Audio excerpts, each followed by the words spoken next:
वापस हिसाब बराबर। अरे दरवाजा खोल, अरे खोल ना, खोल दरवाजा खोल। हाँ हाँ आवता नहीं।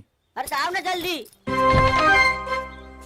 अरे अबे टाइम मिला था। कहाँ इतना अबड़ाइल बड़े आ गए ले। हाँ दरवाजा इतना देर से काहे ना खोले हो?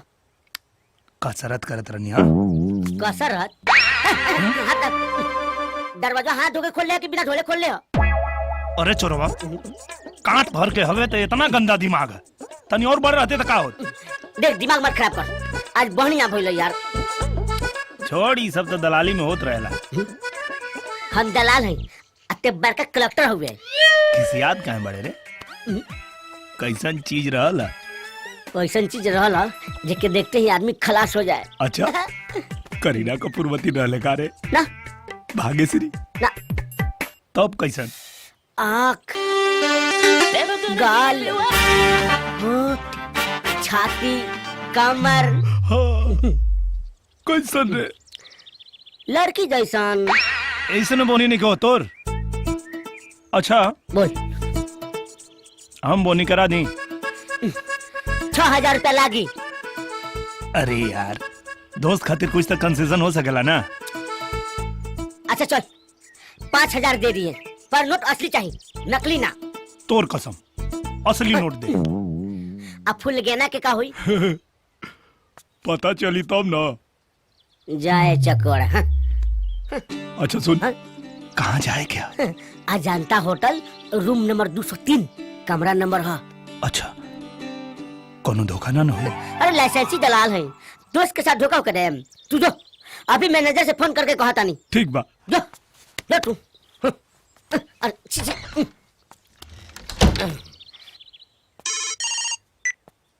खदेरन बोलता नी? हमार दोस्त जा रहल बा, एगो कमरा बुक कर दिए 203 नंबर। 203 काले से बुक बा।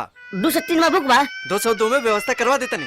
अच्छा ठीक बा, 202 बुक कर दे, हम ओकरा बता देता नहीं। सुन ले, कस्टमर से कह दिए कि हमर दीदिया जाती है, कोनो चीज के तकलीफ ना होके चाहिए, ना तो काट दे हम। हाँ ठीक बा चल।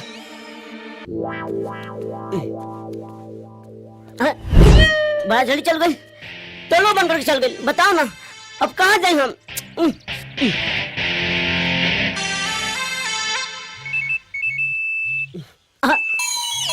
बड़ा गर्मी बा ओकरा में, फोन नहीं ना छोड़ चल गई।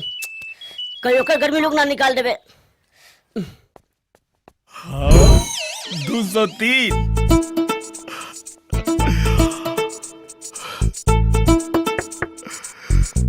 तोहर क्रिया न भइल बाटे बहनी हमर उठल लिया। अरे ये हो? इनकर बता।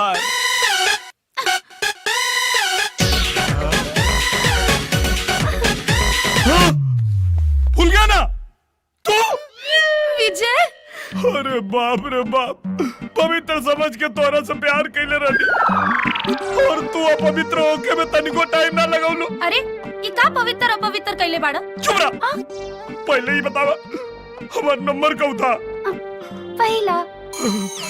थैंक यू भगवान जी, पहला ग्राहक हमरे के बनौनी, लेकिन ये दिन दिखावा से पहले हमको उठा कर न लेनी। अरे शुभ शुभ बोला, नया काम करे आइल बानी, बस अच्छा से हो जाओ। अरे यो काम मिलल तोरा के? अच्छा है ना, हम कमाई तू बैठ के खाइया। दोबारा ई काम का नाम ले लू ना, या तो जान से मार दे या तो खुद मर जाए। भूल गए ना बेटा? बाबूजी यो आइल बने। हाँ भूल गए ना बेटा? हमरा पता रहे भूल गए ना बेटा? ई बुढ़वा तोरा से ये कुल काम करवा सकेला। तैयार हो गए लो बेटा? 12 बजे के टाइम मिलल बा विधायक जी से मिले के। इनके तो हम गोली मार दे दौड़ा के। विजय नाम मतला होकर हम सब पता कर ले बानी, कौनो नौकरी वोकरी ना लगल बा। तू जल्दी से तैयार हो जा बेटा। हाँ बाबूजी बस रेडी होके आवता नहीं। इनके तो हम छोड़ब ना। ये आवाज कहाँ से आई? बगल के कमरा से आवता बाबूजी। सुनो तू आवाज, कौन कौन कमाल के आवाज ये कमरा से आवेला। ये कमरा की आवाज वो कमरा से कैसे आ रहा बा? ओए